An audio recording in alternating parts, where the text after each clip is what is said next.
the ball, he gets it from the outside. At alam niya yung buhati niya si Wilmer Ong does not have the mobility to keep pace. He can drive past Wilmer Ong any time of the day.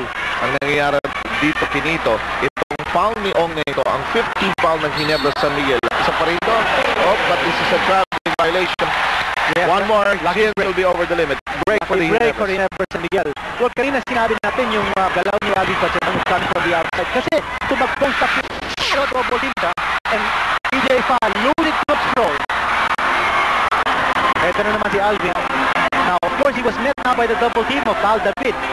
So, nagkaroon ng defensive adjustment to coach Robert Jaworski. Capascio fakes off. Lets it loose, won't work. Rebound being contested in the hands of the Gins. 6:46 po ang naiiwan dito sa ating fourth quarter. Parencio.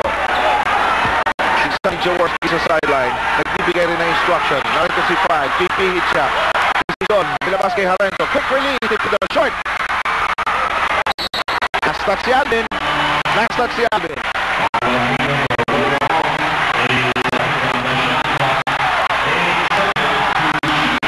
Nalulundag si Alvin pero last touch mula sa aming point of view dito sa ilalim ng basket ng Ginebra. Mukha nga si Alvin na nakarapte. Quick release, Sayoso. Bang!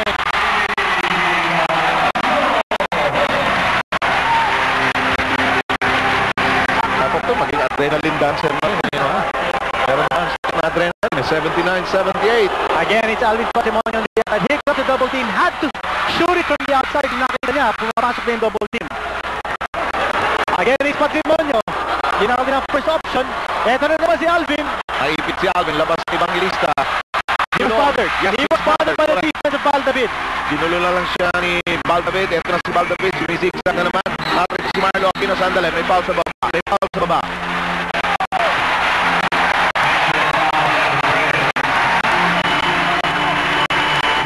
Bigla pumasok na si Marlo Aquino. Hindi ko napansin. Pinalitan niya si Wilmer Ong.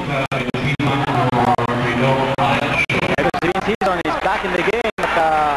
It is the hope of Coach Tommy Jaworski na uminit na ito si season. He's shooting only 2 out of 10 from the floor in this game. Alam mo, kung tansya na din ito si Season, ha? Nagtatatlong isip na rin siya. Pagkana, Marlo Aquino.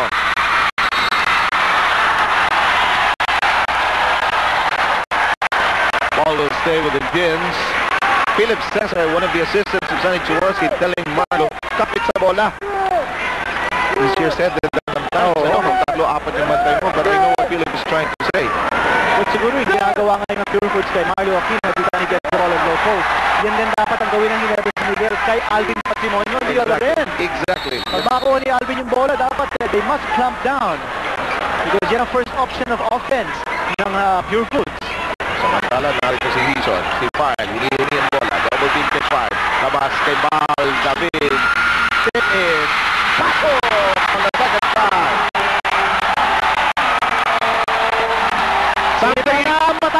Something he couldn't do against Shell the other night, remember? Yes. And the Gins race to a 3-point lead.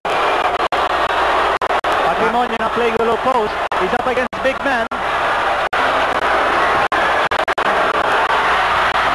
Alvin sa labas.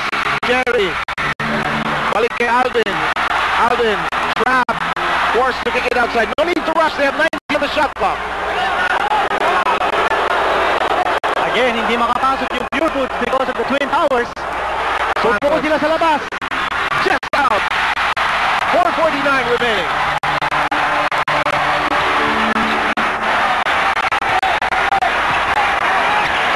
In the meantime, Hison sends it inside to 5. 5, cross-court, Belloso. Belloso, blocked. Santos halahan ulit, David. Short. Here comes Racela. Racela forward pitch, 3-on-2. Capascio drops it inside. Knock. Who's there? Not the foul.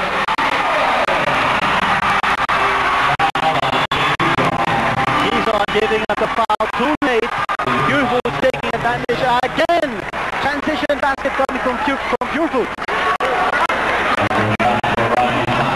Pati Santos will have a chance to tie up this ballgame. Ang ating bilang mga kababayan ay 81-80. Time remaining, 4:25. Tayo po ay nasa huling yugto, ang fourth quarter.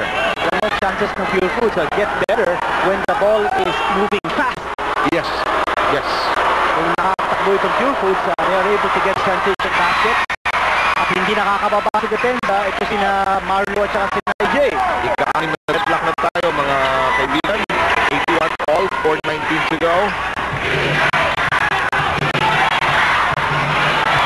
Quezon goes to File. File needs a basket. Next one again. Namamakina pala ng dalawa. Nice turnaround by EJ File. That was a big basket. File with back-to-back connections. File with 10 points in